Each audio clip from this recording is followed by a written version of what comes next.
orang tua itu kan sebagai faktor utama pembentuk akhlak anak-anaknya gitu ya.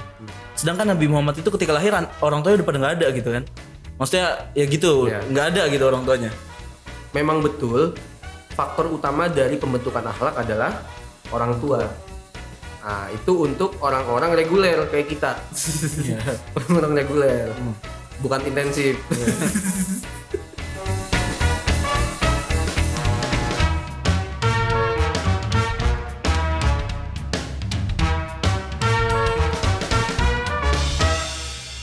Oke, kamu Jaka, pertanyaan udah selesai nih, games udah selesai ya. Emang ternyata sekrusial itu ya masalah pendidikan tuh harus kita pahami betul-betul gitu ya. Betul. Tapi masya Allah banget jawaban kamu Zaka, semoga jadi inspirasi guru-guru kita semua gitu ya. Amin, semoga. Ini ilmu mahal nih masalah ini, wajib diinget-inget nih. Amin. Nah oke, Kamu Zaka sebelum kita closing nih, ada nggak kata-kata terakhir dari Kata-katanya dong. Iya. Jangan kata-kata terakhir lah, serem nanti itu. Nah, kata-kata yang untuk penghujung podcast kita ini nih. Ujung tahun. Nah, boleh. Jadi kalau kita bicara pendidikan itu kan nggak mesti kita bicara yang tadi dalam kelas gitu ya. Dan banyaknya justru pendidikan itu lahir dari suatu hal yang tidak nyaman, Pak. Jadi dari hal-hal yang tidak nyaman itu justru itu pendidikan yang paling kuat dan itu pendidikan yang paling kuno. Yang paling kuno karena memang itu pendidikannya Allah kepada para nabi dan rasulnya. Tapi paling Dengan efektif ya? dan paling efektif dengan ketidaknyamanan. Siapa orang yang harusnya paling bahagia sedunia? Siapa? Yang berhak untuk paling bahagia sedunia itu siapa? Yang paling Satu orang figur yang paling berhak untuk bahagia, yang telah mengorbankan seluruh harta, jiwa, nyawa, keringat, air matanya siapa? Nabi Muhammad. Harusnya beliau adalah orang yang paling berhak bahagia. Iya kan? Iya kan? Setuju? Setuju ya? Sepakat ya? Iya. Sekarang kita lihat perjalanan hidup beliau dari lahir sampai wafatnya. Lahir, sebelum lahir, ayahnya meninggal. Lahir, nggak lama, ibunya meninggal. Terus diasuh sama pamannya. Udah nyaman sama pamannya nih, udah settle nih. Terus meninggal juga. Pindah ke kakeknya. Terus meninggal juga. Menikah, terus udah settle, dakwah ditopang sama istrinya karena Sayyidah Khadijah itu adalah Termasuk jutawan. penguasa kota Mekah pada masa itu. Udah settle, didanai dan seterusnya, meninggal. Dihibur Isra Mi'raj. Terus setelah Isra Mi'raj apa?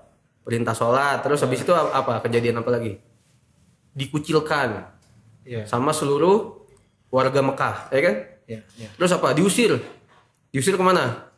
Ke Madinah. Punya anak-anaknya 7, ya kan? Anaknya berapa?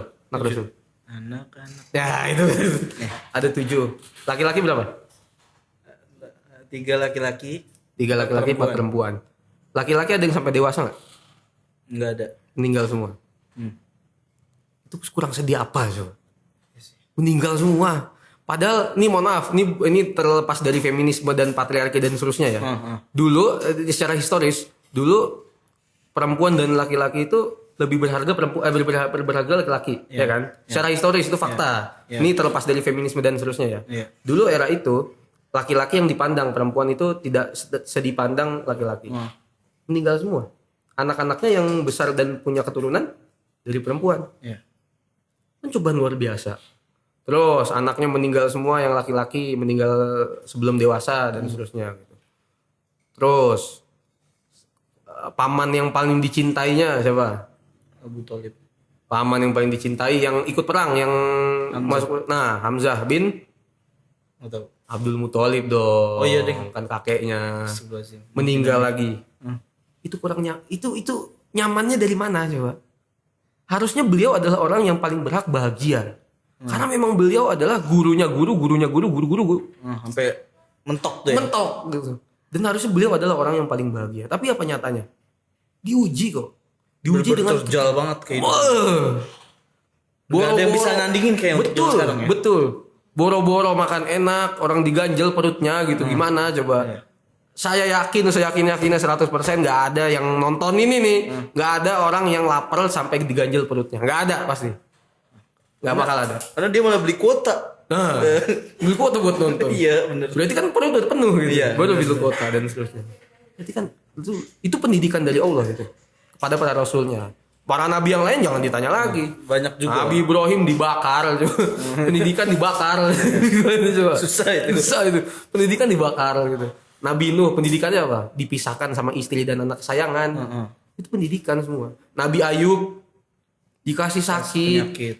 sakit sampai ditinggalin istri, sampai ditinggalin tetangganya, keluarganya dan seterusnya. Itu pendidikan semua. Jadi suatu hal yang tidak nyaman justru adalah pendidikan yang paling efektif. Dan kesedihan adalah salah satu cara untuk memecahkan hati. Memecahkan hati agar cahaya ilahi bisa masuk ke sela-sela hati. Masya Allah. Itu pelajaran yang harus kita ambil dari para nabi dan rasul. Syukran kamu Zaka. Masya Allah ini kayak emang bahasannya. Oh ya, ini bukan pandangan saya dan juga bukan pengetahuan dari saya, ini dari para guru kita. Ini dari para guru kita, dari para pembina yayasan kita gitu. Ini ilmu yang sering disampaikan. Dan ini emang teman-teman tuh harus tahu gitu ya. Harusnya tahu. Harusnya ya. Tapi nggak bisa juga kalau kita ngajar anak kita susahin anak ya. Beda ya. Ini beda, jangan salah paham nih teman-teman. Iya, Tolong diatur pemikirannya biar jangan salah paham. Ini untuk pribadi ya, untuk pribadi gitu. Tolong ya. Oke, terima kasih kamu Jaka, banyak banget tips-tips yang tadi disampaikan sama kamu Zaka nih. Nah, nanti kalau teman-teman ada yang mau bertanya masalah-masalah yang tadi kita bahas dari awal sampai akhir nih. Nah, teman-teman bisa komen di bawah nih ya siapa tahu ada yang komen gitu ya. Boleh. Oke, kamu Zaka, ini pertanyaan paling terakhir nih kamu Zaka. Ya. Ini paling banget ya. Tolong jangan direvisi lagi pertanyaan saya ini ya. Oke. Kamu Zaka, ini ada titipan pertanyaan. Orang tua itu kan sebagai faktor utama pembentuk akhlak anak-anaknya gitu ya. Sedangkan Nabi Muhammad itu ketika lahir orang tuanya udah pada nggak ada gitu kan. Maksudnya ya gitu, nggak ada gitu orang tuanya. Nah itu apa berarti faktor yang membentuk akhlak Nabi Muhammad itu apa? Oke. Poin yang pertama, ini sebelum jawab pertanyaannya ya. Jadi harus dibiasakan dari sekarang ketika ada orang yang sudah meninggal, hindari kata-kata nggak ada. Hindari kata-kata nggak ada. Kenapa? Karena beliau yang dengar sakit. Widih udah nggak ada gitu. Padahal beliau semua masih bisa mendengar gitu. Jadi dihindari penggunaan kata-kata nggak ada gitu. Apa penggunaan yang bagus? Wafat. Sudah berpulang. Wafat. Ya berpulang boleh. Tapi yang lebih bagus lagi wafat. Iya, wafat. Wafat artinya apa? Nggak tahu. Sudah memenuhi janji. Indah banget kan Islam. Wafat. Ya jadi ya benar, Rasulullah itu kan ayahnya udah wafat sebelum beliau lahir, terus ibunya wafat nggak lama setelah beliau lahir, sebelum dewasa. Nah itu poin pertama. Jadi hindari kata-kata nggak ada gitu, udah nggak ada. Poin yang kedua, harus kita sadari pula yang namanya orang tua itu tidak hanya dibatasi dari kelahiran. Nah itu namanya orang tua jasmani. Iya. Tapi kita juga harus sadar bahwasanya ada namanya orang tua rohani. Kita nih lahir ke dunia ini itu melalui orang tua jasmani, ibu ayah kita gitu. Tapi kita juga harus perhatikan, harus kita ingat terus bahwasanya kita juga memiliki orang tua rohani. Siapa? Orang tua rohani kita ya Rasulullah SAW. Makanya kita menyebut istri-istri Rasulullah apa? Ummahatul Mukminin. Ibunya orang-orang yang beriman. Ibu disebutnya ibu karena memang secara genealogi rohani beliau adalah orang-orang tua kita. Rasulullah itu orang tua rohani kita, kira-kira begitu. Nah, poin yang ketiga, memang betul faktor utama dari pembentukan akhlak adalah orang tua. Nah, itu untuk orang-orang reguler kayak kita. Orang reguler. Bukan intensif. Orang-orang reguler. Karena memang ketika kita lahir yang mendidik kita di awal adalah siapa? Orang tua. Apa kalau istilahnya dalam ilmu tarbiyah? Terbiatul aulad. Iya bukan sih. Udah lupa lah. Ibu adalah madrasatul Ula. Ula. Madrasah ula artinya apa? Sekolah pertama. Sekolah pertama. Nah, terus Rasulullah gimana? Siapa yang mendidik? Orang tuanya sudah pada meninggal. Siapa dong? Rasulullah dididik langsung sama malaikat Jibril. Itu bedanya antara kita orang-orang reguler sama para nabi dan rasul gitu. Termasuk juga para aulia gitu. Itu pasti ada yang membimbing. Dan bimbingnya tuh ya nggak harus kelihatan ya. Iya, nggak harus kelihatan betul. Karena memang kita kan masih makhluk-makhluk yang dibatasi oleh jasad. Jasad ini. Dan jasad ini memang dilahirkan dari seorang yang punya jasad juga, yaitu orang tua kita gitu. Nah, kalau Rasulullah walaupun beliau memiliki jasad, bisa lapar, bisa haus, bisa berdarah, bisa terluka, tapi itu tidak menutupi kemuliaan beliau sebagai nabi dan rasul. Kalau di pelajaran tauhidnya ada namanya sifat jaiz lirusul. Ya Allah, malu-maluin. Sifat jaiz rasul. Ini mau ngasih panggung loh. Oh iya, enggak, orang Kanana yang ngasih. Jadi gitu, Rasulullah itu dididik langsung sama malaikat Jibril. Nah, itu yang membedakan kita nih para netizen-netizen gitu. Netizen-netizen, para buruh tani, mahasiswa rakyat miskin kota gitu. Nah, coba nyanyi dulu lo enggak gitu. Buruh tani. Iya udah coba. Nanti keluar nih tangan kiri. Angkat kepala kanan kiri. Wahai kalian yang turun ke jalan. Jangan repot. Iya, jangan dia. Udah, itu masa-masa kita itu udah. Ya udah, itu udah selesai. Jangan kayak gitu lagi. Udah, nanti aja. Jadi juga junior-juniornya. Jadi malaikat ya, dididiknya sama malaikat gitu. Karena memang Rasul Nabi Muhammad itu, Rasulullah itu diangkat jadi rasul kan umur berapa? 40. Tapi diangkat jadi nabi kapan? Enggak tahu. Nah, ini banyak yang belum tahu nih. Nah, gimana tuh? Jadi kalau Nabi Muhammad diangkat jadi rasul kan usia 40, ditandai dengan turunnya wahyu pertama. Ya. Apa? Ini ngeblank banget nih. Surat Al-Alaq 1 sampai 5. ya. Coba dong, ayo. Bismillahirrahmanirrahim. Oh, alhamdulillah. Gitu dong, biar keren. Jangan. Oke, Iqra bismillahirrahmanirrahim ladzi khalaq dan seterusnya. Iya. Gitu. Ilal akhir gitu. Iya. Nah, tapi diangkat menjadi nabi itu sebelum itu. Sebelum Rasulullah diangkat menjadi rasul di usia 40, Rasulullah sudah menjadi nabi. Kapan?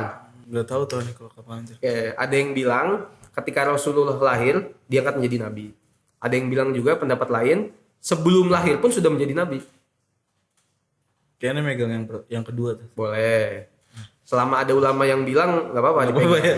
Yang penting yang bilang ulama, Iya. bukan ubaru.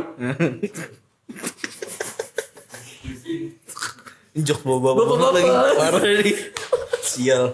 Aku tertawa dengan jok bawa bapak ini.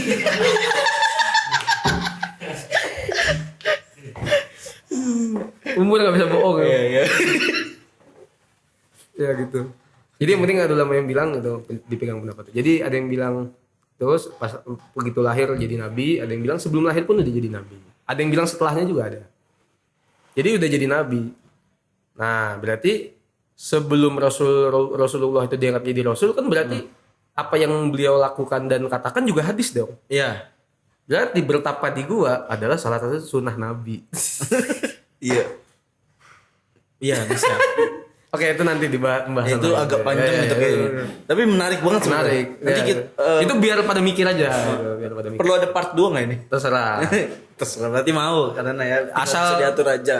Asal harganya cocok. Ya bisa. Asal harganya cocok. Kebab apa maunya? Coba mah per 1. Per 2 apa gitu. Oke, Kang Zaka, terima kasih banyak nih hari ini udah bisa sharing-sharing. Sama Semoga ya bermanfaat gitu ya sharing-sharingnya ya. Kayaknya pasti bermanfaat sih. amin, Karena ini amin. berat banget nih. Saya aja sampai mikir banget nih. Sama saya juga mikir pertanyaan dari dia.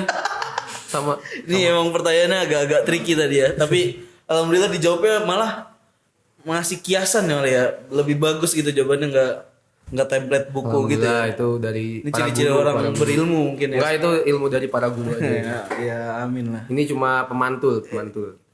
Mantul, mantep betul. Oke, nah teman-teman guru alif atau guru-guru di seluruh Indonesia yang ingin mengajari muridnya itu cara mengajar kreatif, inovatif segala macamnya. Nah, bisa teman-teman bisa akses di websitenya Alifikro, alifikro.id/tst. Nah, itu bisa banget tuh download, bikin akun dulu ya kan, bikin akun terus ya pakai lah itu buat ngajar teman-teman kecilnya itu untuk ngaji Quran gitu ya. Nah, atau juga bisa kepoin Instagramnya Alifikro, itu ada Jumat Ide gitu ya. Nah, itu menarik lah pokoknya. Nah, silakan kepoin sendiri gitu. Kamu Zaka juga mungkin pernah kepoin itu. Kepo banget. Kepo banget. Oke. Nah, teman-teman guru juga jangan lupa untuk hadir di acara di program monthly meeting yang diadakan oleh tim training center Alifikro. Nah, itu banyak yang lebih manfaat lagi tuh. Apa ada tahsin, ada pokoknya ada macam-macam lah, banyak lah ya pokoknya. Es cendol, es campur. Ya, gitu. Nah, itu teman-teman juga nih bisa nih follow IG-nya banyak dong. Banyak. Bisa follow IG-nya Kak Muzaka nih, ntar ada di bawahnya. Nah, itu tuh. Oh, di follow, di follow back. Nah, di situ bisa kalau mau kenal ya, siapa tahu tadi kan Kak Muzaka bilang Barangkali rezekinya. barangkali ada barangkali. Nah kan ya lumayan lah ya. Betul. Ya siapa tahu dari penonton ini emang wasilah Rezekinya. Kak Muzaka, ya. Rezekinya. Ya pokoknya gitulah ya. Kak Muzaka, terima kasih sharing-sharing hari ini. Teman-teman juga jangan lupa like, share, and subscribe ini channel apa namanya Alifikro Official ya. Program podcast cerita guru ini emang kayaknya banyak cerita-cerita menarik dari guru-guru kita nih. Oke, sampai jumpa di episode selanjutnya. Assalamualaikum.